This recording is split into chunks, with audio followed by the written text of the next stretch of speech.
ভূমিকম্প সম্বন্ধে হলো ভাই, এটা সবার ক্ষেত্রেই আমাদের একটু সতর্ক, যেহেতু ভূমিকম্পের কোনো আর্লি ওয়ার্নিং অন্যান্য দেশে আছে কি না আমি জানি না, বাট আমাদের দেশে ওইরকম কোনো আর্লি ওয়ার্নিং দিতে পারে না। তবু কেউ কেউ বলতেছিল যে 10 সেকেন্ড আগে নাকি একটা ওয়ার্নিং দেয়।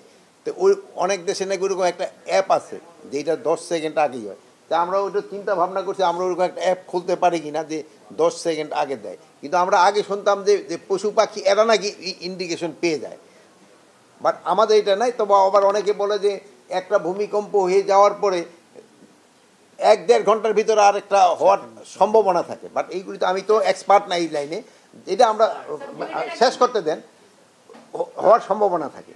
বাট ওই 1-1.5 ঘন্টা পরে আবার এই সম্ভাবনাটা কমে যায়। কিন্তু আমাকে তো দেখা গেল যে একটা হওয়ার পরে গতকালকে আবার ছোট আকারে হয়েছে। তো এইগুলি তো আমরা এক্সপার্ট না, এগুলি আমরা নেক্সট বারে ওই হয়তো আবহাওয়া যারা আছে এই ব্যাপারে এক্সপার্ট তাদের সাথে কথা বলবো। আরেকটা দেশ হলো আমাদের সবাই যেসব বাড়ি ঘর তৈরি করি এগুলির সময় আমাদের একটু দেখতে হবে ওই যে বিল্ডিং কোডটা যেন মেনে চলা হয়। যদি বিল্ডিং কোড না মেনে চললে কিন্তু এই ভবিষ্যতে আরও অবস্থা খারাপ হওয়ার সম্ভাবনা।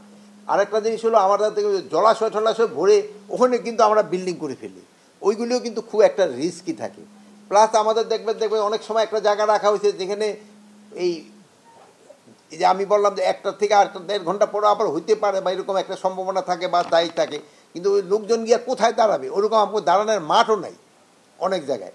এই সবগুলির দিকে আমাদের ভবিষ্যতে যেসব এই যে ইসের জন্য রাজুক সাজেরা যেসব প্ল্যান পাস করবে সেসব এইগুলির দিকে খেয়াল রাখতে হবে। ফায়ার সার্ভিস আপনি মানে এখন এটা হলো পরিমাণের উপর নির্ভর করে।